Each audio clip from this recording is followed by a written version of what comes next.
Shri Chandrashekhar.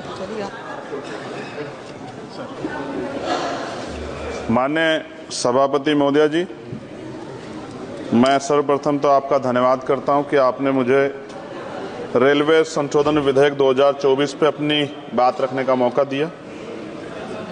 Railway संशोधन विधेयक 2024 पर मैं अपनी गहरी चिंता व्यक्त करता हूं।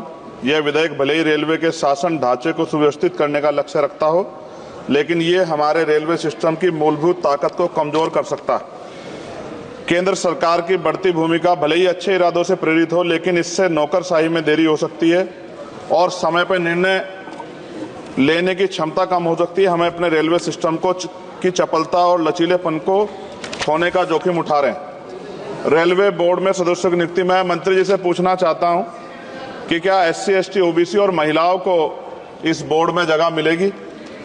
रेलवे बोर्ड सदस्यों की नियुक्ति शासन का एक महत्वपूर्ण पहलू है। यह आवश्यक है कि नियुक्ति योग्यता और विशेषज्ञता के आधार पर हो, न कि राजनीतिक विचारधाराओं के आधार पर। इस मोर्चे पर कोई भी समझौता निर्णय लेने की गुणवत्ता और भारतीय रेलवे के समग्र प्रदर्शन में गिरावट का कारण बन सकता है। जनता की जरूरतें सर्वोपरि है, इसलिए हमारे लिए आम आदमी की जरूरतें सर्वोपरि है। रेलवे सुलभ, किफायती और विश्वसनीय होना चाहिए। विधेयक को सुनिश्चित करना चाहिए कि इन सिद्धांतों का पालन होगा।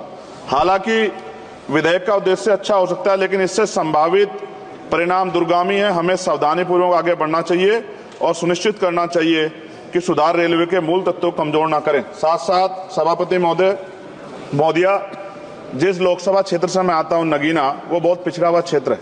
वहां के युवा, किसान, महिलाएं, मजदूर जीवन यापन करने के लिए कठिनाइयों का सामना करना पड़ता है उनको।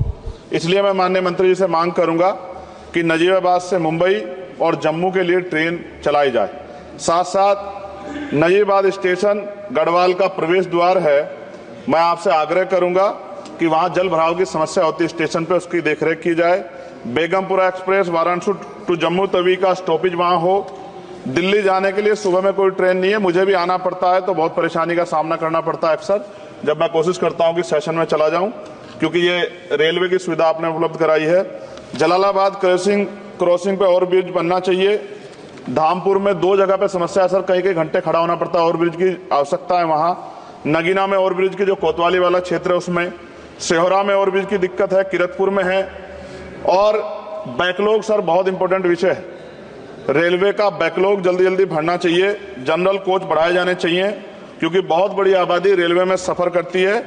बहुत लोगों की जान दुर्घटना में जा रही है। हमने कई एक्सीडेंट जो है देखे हैं, और एक कर्मचारी की जान के जिस तरह दबके, ये भी एक बहुत बड़ी समस्या थी। जनता में गुस्सा पैदा हुआ, इसकी रोकथाम की जाए। गरीब यात्रा करने के लिए जाता है, अंतिम यात्रा ना हो जाए, इस बात का हमें ध्यान रखना पड़ेगा। साथ साथ इसका मुझे एक मुख्य कारण ये दिखाई देता है कि लोको पायलट को रात और दिन में ड्यूटी करनी पड़ती है। मैं खत्म कर रहा हूं। रात की ड्यूटी कठिन है, उसके बाद पर्याप्त आराम चाहिए। इस संबंध में HPC का सुझाव भी था कि लोको पायलट के लिए 2 रात्रि बाद ड्यूटी का आदेश हो, तो ये इस पे अमल नहीं किया गया, जिसके कारण उनकी आंख लग जाती है और कई बार दुर्घटना होती है। हजारों लोगों की जिंदगी से खिलवाड़ नहीं होना चाहिए। कोरोना काल में बंद गई ट्रेन पुनः चालू की जाए, और SC, ST, OBC के बच्चों को जो पहले पास मिलते थे, जब कई कंपटीशन की तैयारी के लिए वो पेपर देने जाते थे, मिलते तो बंद कर दिए। सरकार कहती है हम दलित पिछड़ों के हितैषी हैं, लेकिन जब सरकार उनके बच्चों के आगे तरक्की के रास्ते बंद कर दी तो कैसे चलेगा? और जिस तरह लगातार निजीकरण हो रहा है, इस निजीकरण से सरकारी नौकरी खत्म हो जाएगी रेलवे में, तो ये दलित पिछड़ों के बच्चे कहां जाके बैठे, कौन सी कुर्सी बैठे? आज भी देश में सामाजिक गैर बराबरी है। तो मैं इसलिए मंत्री से मांग करता हूं कि आपने नजीबाबाद में वंदे भारत का स्टॉपेज दिया, इसके लिए मैं आपका धन्यवाद करता हूं। लेकिन ये भी, इसके अलावा हमने कई मांग उठाई थी, लेकिन उन पर कोई कार्रवाई नहीं हुई। तो मंत्री जी, पार्टी से अलग हटके आप सोचें कि उस क्षेत्र का भी तरक्की होनी चाहिए, ये भी आपके अधिकार क्षेत्र का मामला है।